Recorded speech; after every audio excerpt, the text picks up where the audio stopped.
నిజామాబాద్ జిల్లా బోధన్ మండలం పెగడపల్లి గ్రామంలో యువత ఆధ్వర్యంలో నిర్వహించిన పెగడపల్లి క్రికెట్ ప్రీమియర్ లీగ్ మే 2 నుంచి ఆదివారం వరకు నిర్వహించడం జరిగింది. సుమారు 40 టీంలు ఈ టోర్నమెంట్లో పాల్గొన్నాయి. కాగా ఆదివారం రోజున పెగడపల్లి వర్సెస్ ఛాలెంజర్స్ 11 ఐలాపూర్ టీంల మధ్య ఫైనల్ మ్యాచ్ హోరాహోరీగా కొనసాగగా ఛాలెంజర్స్ 11 ఐలాపూర్ విజేతగా, పెగడపల్లి రన్నరప్ గా నిలిచాయి. విజేతకు 25,555 నగదును రాధికా పోతిరెడ్డి, రన్నరప్ కు 12,222 నగదును PACA chairman Raja Reddy, trophy shield Congress రాష్ట్ర యువజన నాయకులు దొడ్ల రవీందర్ రెడ్డి అందించగా, ఈ కార్యక్రమానికి ముఖ్య అతిథిగా విచ్చేసిన బోధన్ మున్సిపల్ చైర్పర్సన్ తుమ్ము పద్మా శరత్ రెడ్డి, కౌన్సిలర్ శరత్ రెడ్డి చేతుల మీదుగా నగదును, ట్రోఫీని ఇరు టీంలకు అందించడం జరిగింది. ఈ కార్యక్రమంలో గ్రామ ప్రముఖులు జయశ్రీ, భూమారెడ్డి, లక్ష్మారెడ్డి, క్రికెట్ టోర్నమెంట్ నిర్వాహకులు మోహన్, రాజు, రవి, గణేష్, నరేష్, ప్రసాద్, సన్నిత్ రెడ్డి, ఆకాష్, సతీష్ రెడ్డి, భరత్ రెడ్డి, కృష్ణ తదితరులు పాల్గొన్నారు.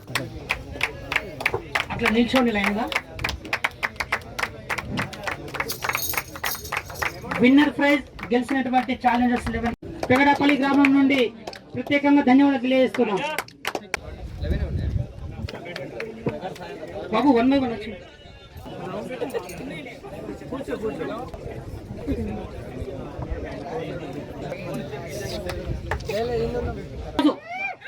ఇంకా నెక్స్ట్ సన్నీ